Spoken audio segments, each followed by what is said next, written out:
Radhe Radhe. Brajdham channel में आप सबका स्वागत है।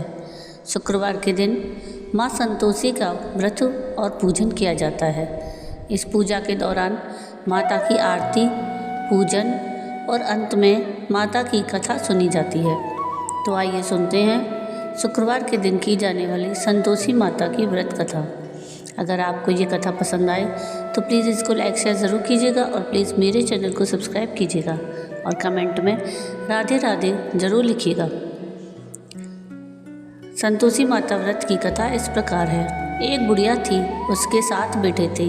6 कमाने वाले थे जबकि एक निकम्मा था।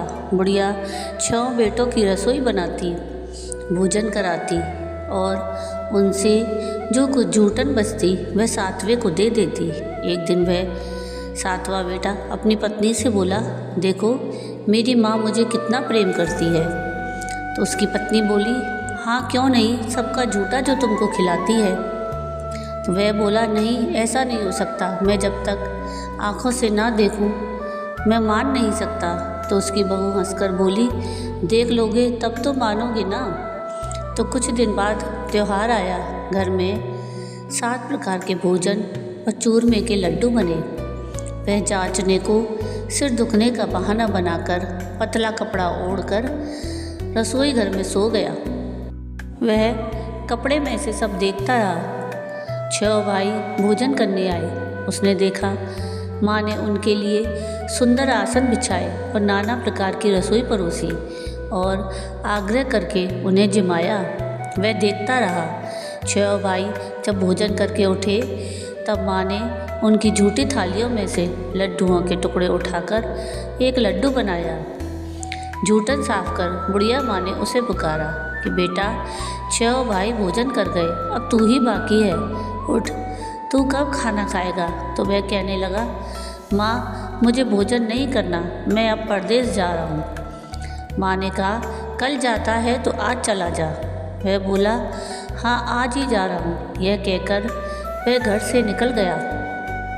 7वां बेटा जब परदेश जाने लगा तो चलते समय उसे पत्नी की याद आई। वह गौशाला में कंडे थाप रही थी। वहाँ जाकर बोला, हम जावें परदेश आवेंगे कुछ काल, तुम रही हो संतोष से धर्म आपनो पाल। वह बोली, जाओ पिया आनंद से हमरो सोच हटाए, राम भरोसे हम रहें ईश्वर तुम्हें सहाय। तो निशानी आपन देख धरू में धीर, सुधि मत हमारी विसारियो रखियो मन गंभीर। वह बोला, मेरे पास तो कुछ नहीं, यह अंगूठी है, सो ले और अपनी कुछ निशानी मुझे दे। वह बोली कि मेरे पास क्या है, यह गोबर भरा हाथ है। यह कहकर उसकी पीठ पर गोबर के हाथ की थाप मार दी। वह चल दिया। चलते चलते दूर देश में पहुंच गया। वहाँ एक साहूकार की दुकान थी। वहाँ जाकर कहने लगा कि भाई मुझे नौकरी पर रख लो। साहूकार को ज़रूरत थी तो वह बोला, रह जा।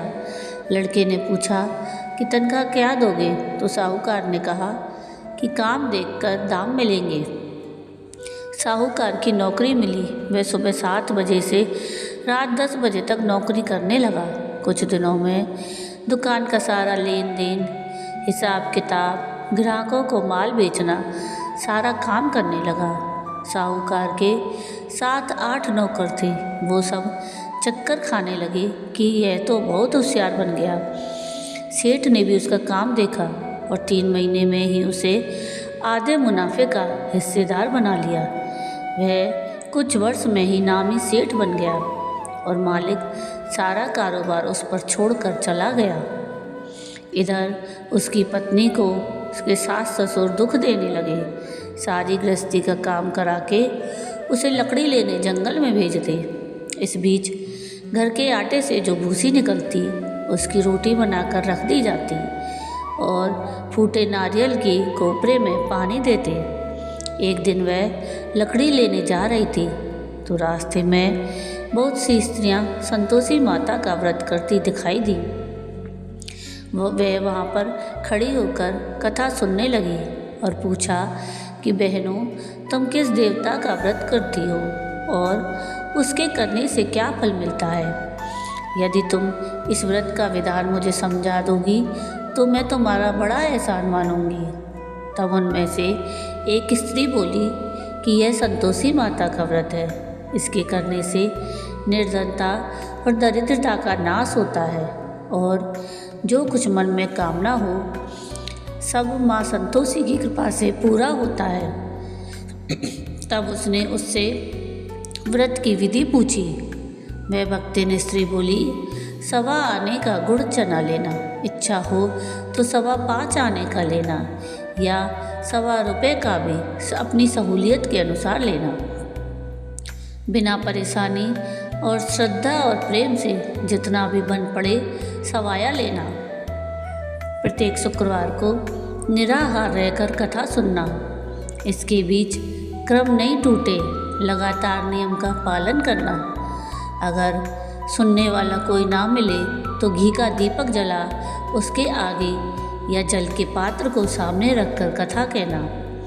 जब कार्य सिद्ध ना हो नियम का पालन करना और कार्य के सिद्ध हो जाने पर व्रत का उद्यापन करना। 3 मास में माता फल पूरा करती हैं। यदि किसी के ग्रह खोटे भी हों तो भी माता वर्ष भर में कार्य सिद्ध करती हैं। फल सिद्ध होने पर उद्यापन करना चाहिए, बीच में नहीं। उद्यापन में 2.5 सेर आटे का खाजा और इसी परिमाण से खीर और चने का साग करना। 8 लड़कों को भोजन कराना। जहाँ तक मिले देवर जेठ भाई बंधु के हों और ना मिले तो रिश्तेदार और पास पड़ोसियों के लड़कों को बुलाना। उन्हें भोजन करा यथाशक्ति दक्षिणा दे माता का नियम पूरा करना। उस दिन घर में खटाई न खाना। यह सुन बुढ़िया के लड़के की बहू चल दी। रास्ते में लकड़ी के बोझ को बेच दिया और उन पैसों से गुड़ चना ले माता के व्रत की तैयारी कर आगे चली और सामने मंदिर देखकर पूछने लगी कि यह मंदिर किसका है। सब कहने लगे कि संतोषी माता का मंदिर है। यह सुनकर माता के मंदिर में जाकर चरणों में लौटने लगी। दीन हो विनती करने लगी कि माँ, मैं निपट अज्ञानी हूँ, व्रत के कुछ भी नियम नहीं जानती, मैं दुखी हूँ। हे माता जगत जननी, मेरा दुख दूर कर, मैं तेरी शरण में हूँ। माता को दया आई। एक शुक्रवार बीता कि दूसरे को उसके पति का पत्र आया और तीसरे शुक्रवार को उसका भेजा हुआ पैसा आ पहुँचा। यह देख जेठ जेठानी मुँह सिकोड़ने लगे। लड़के ताने देने लगे कि काकी के पास पत्र आने लगे, रुपया आने लगा, अब तो काकी की खातिर बढ़ेगी। बेचारी सरलता से कहती कि भैया कागज आए आवे रुपया आवे, हम सबके लिए अच्छा है। ऐसा कहकर आँखों में आंसू भरकर संतोषी माता के मंदिर में आ मातेश्वरी के चरणों में गिरकर रोने लगी कि माँ, मैंने तुमसे पैसा कब मांगा, मुझे पैसे से क्या काम, मुझे तो अपने सुहाग से काम है, मैं तो अपने स्वामी के दर्शन मांगती हूँ। तब माता ने प्रसन्न होकर कहा, जा बेटी, तेरा स्वामी आएगा। यह सुनकर खुशी से बावली होकर घर में जाकर काम करने लगी। अब संतोषी माँ विचार करने लगी कि इस भोली पुत्री को मैंने कह तो दिया कि तेरा पति आएगा, लेकिन कैसे, वह तो इसे स्वप्न में भी याद नहीं करता। उसे याद दिलाने को मुझे ही जाना पड़ेगा। इस तरह माताजी उस बुढ़िया के बेटे के पास जा स्वप्न में प्रकट हो कहने लगी, साहूकार के बेटे, सो रहा है या जागता है? वह कहने लगा, माता, सोता भी नहीं जागता भी नहीं हूँ, कहो क्या आज्ञा है? माँ कहने लगी, तेरे घर बार कुछ है कि नहीं? वह बोला, मेरे पास सब कुछ है, माँ बाप है, बहू है, क्या कमी है? माँ बोली, भोले पुत्र, तेरी बहू घोर कष्ट उठा रही है, तेरे माँ बाप उसे परेशानी दे रहे हैं, वह तेरे लिए तरस रही है, तू उसकी सुध ले। वह बोला, हाँ माताजी, यह तो मुझे मालूम है, परंतु जाऊं तो कैसे? परदेश की बात है, लेन देन का कोई हिसाब नहीं, कोई जाने का रास्ता नहीं आता, कैसे चला जाऊं? माँ कहने लगी, मेरी बात मान, सवेरे नहा धोकर संतोषी माता का नाम ले, घी का दीपक जला, दंडवत कर दुकान पर जा बैठ। देखते देखते सारा लेन देन चुक जाएगा, जमा का माल बिक जाएगा, सांझ होते होते धन का भारी ढेर लग जाएगा। अब वह संतोषी माता की बात मानकर नहा धोकर संतोषी माता को दंडवत कर घी का दीपक जला दुकान पर जा बैठा। थोड़ी देर में देने वाले रुपया लाने लगे, लेने वाले हिसाब लेने लगे। कोठे में भरे सामान के खरीदार नकद दाम दे सौदा करने लगे। शाम तक धन का भारी ढेर लग गया। मन में माता का नाम ले चमत्कार दे प्रसन्न हो घर ले जाने के वास्ते गहना कपड़ा सामान खरीदने लगा। यहाँ काम से निपट तुरंत घर को रवाना हुआ। उधर उसकी पत्नी जंगल में लकड़ी लेने जाती है। लौटते वक्त माता जी के मंदिर में विश्राम करती। वह तो उसके प्रतिदिन रुकने का जो स्थान ठहरा। धूल उड़ती देख वह माता से पूछती है, हे माता, यह कैसी धूल उड़ रही है? माता कहती है, हे पुत्री, तेरा पति आ रहा है। अब तू ऐसा कर, लकड़ियों के 3 बोझ बना ले, एक नदी के किनारे रख और दूसरा मेरे मंदिर पर और तीसरा अपने सिर पर। तेरे पति को लकड़ियों का गट्ठर देख मोह पैदा होगा। वह यहाँ रुकेगा, नाश्ता पानी खाकर माँ से मिलने जाएगा। तब तू लकड़ियों का बोझ उठाकर जाना और चौक में गट्ठर डालकर जोर से आवाज़ लगाना, लो सासू जी, लकड़ियों का गट्ठर लो, भूसी की रोटी दो, नारियल के खोपड़े में पानी दो, आज मेहमान कौन आया है? माता जी से बहुत अच्छा कहकर मैं प्रसन्न मन से लकड़ियों के 3 गट्ठर बनाने लगी। एक नदी के किनारे पर और एक माता जी के मंदिर पर रखा। इतने में मुसाफिर आ पहुंचा। सूखी लकड़ी देख उसकी इच्छा उत्पन्न हुई कि हम यहीं पर विश्राम करें और भोजन बनाकर खा पी कर गाँव जाएं। इसी तरह रुककर भोजन बना विश्राम करके गांव को गया। सबसे प्रेम से मिला। उसी समय सिर पर लकड़ी का गट्ठर लिए वह उतावली सी आती है।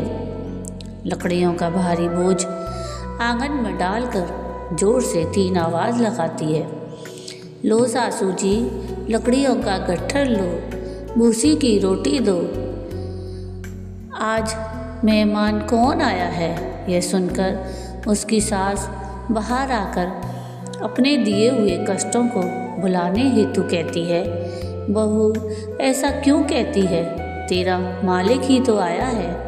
आ बैठ, मीठा भात खा, भोजन कर, कपड़े गहने पहन। उसकी आवाज़ सुन उसका पति बाहर आता है। अंगूठी देख व्याकुल हो जाता है। माँ से पूछता है कि माँ यह कौन है? माँ बोली, बेटा यह तेरी बहू है। जब से तू गया है तब से सारे गांव में भटकती फिरती है, घर का कुछ काम काज नहीं करती, 4 पहर खाकर आ जाती है। वह बोला, ठीक है माँ, मैंने इसे भी देखा और तुम्हें भी। अब दूसरे घर की ताली दो, मैं अब उसमें रहूँगा। माँ बोली, ठीक है, जैसी तेरी मर्जी। तब वह दूसरे मकान की 3री मंजिल का कमरा खोल सारा सामान जमाने लगा। एक दिन में राजा के महल जैसा ठाठ बाट बन गया। अब क्या था, बहू सुख भोगने लगी। इतने में शुक्रवार आया। उसने अपने पति से कहा कि मुझे संतोषी माता के व्रत का उद्यापन करना है। तो पति बोला, खुशी से करो। वह उद्यापन की तैयारी करने लगी। जेठानी के लड़कों को भोजन के लिए कहने गई।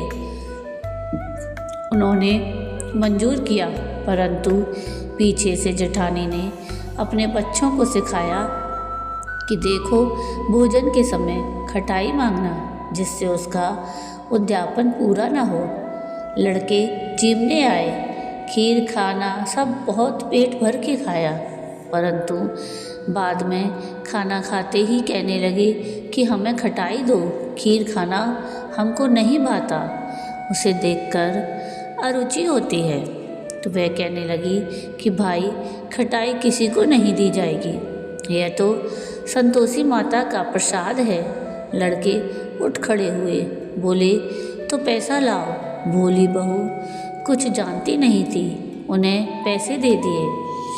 लड़के उसी समय हट करके इमली खटाई लेकर खाने लगे। यह देखकर बहू पर माताजी ने कोप किया। राजा के दूत उसके पति को पकड़ कर ले गए। जेठ जेठानी मनमाने वचन कहने लगे, लूट लूट कर धन इकट्ठा करके लाया है, अब सब मालूम पड़ जाएगा जब जेल की मार खाएगा। बहू से यह सहन नहीं हुआ। रोती हुई माता जी के मंदिर में गई। कहने लगी, हे माता, ये तुमने क्या किया?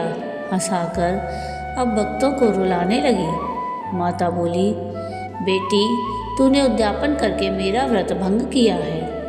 वह कहने लगी, माता, मैंने कुछ अपराध किया है। मैंने तो भूल से लड़कों को पैसे दे दिए थे, मुझे क्षमा करो, मैं फिर से तुम्हारा उद्यापन करूँगी। माँ बोली कि अब भूल मत करना। वह कहती है कि माँ, अब भूल नहीं होगी, अब बतलाओ कि वो कैसे आएंगे। माँ बोली, जा पुत्री, तेरा पति तुझे रास्ते में आता मिलेगा। वह निकली तो राह में पति आता हुआ मिला। वह पूछी कि कहाँ गए थे? तो वह कहने लगा कि इतना धन जो कमाया है उसका टैक्स राजा ने मांगा था, वह भरने गया था। वह प्रसन्न होकर बोली, भला हुआ, अब घर को चलो। कुछ दिन बाद फिर शुक्रवार आया।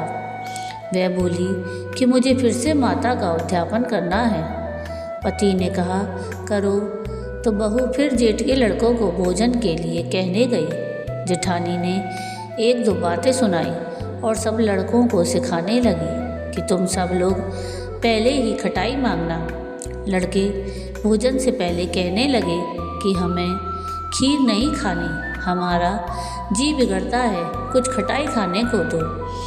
तो बहू बोली कि खटाई तो किसी को नहीं मिलेगी, आना है तो आओ। वह ब्राह्मण के लड़के लाकर भोजन कराने लगी। यथाशक्ति दक्षिणा की जगह एक एक फल उन्हें दिया।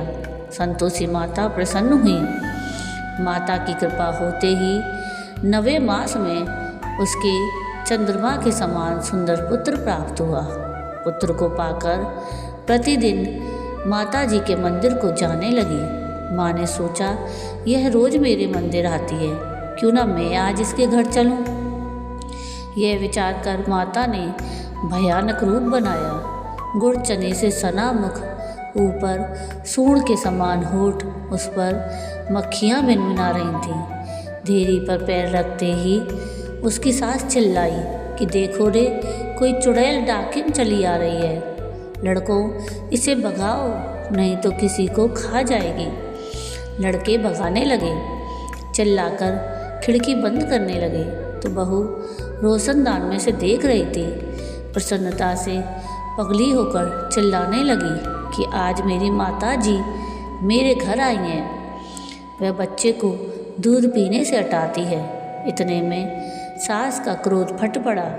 वह बोली, क्या उतावली हुई है, बच्चे को पटक दिया।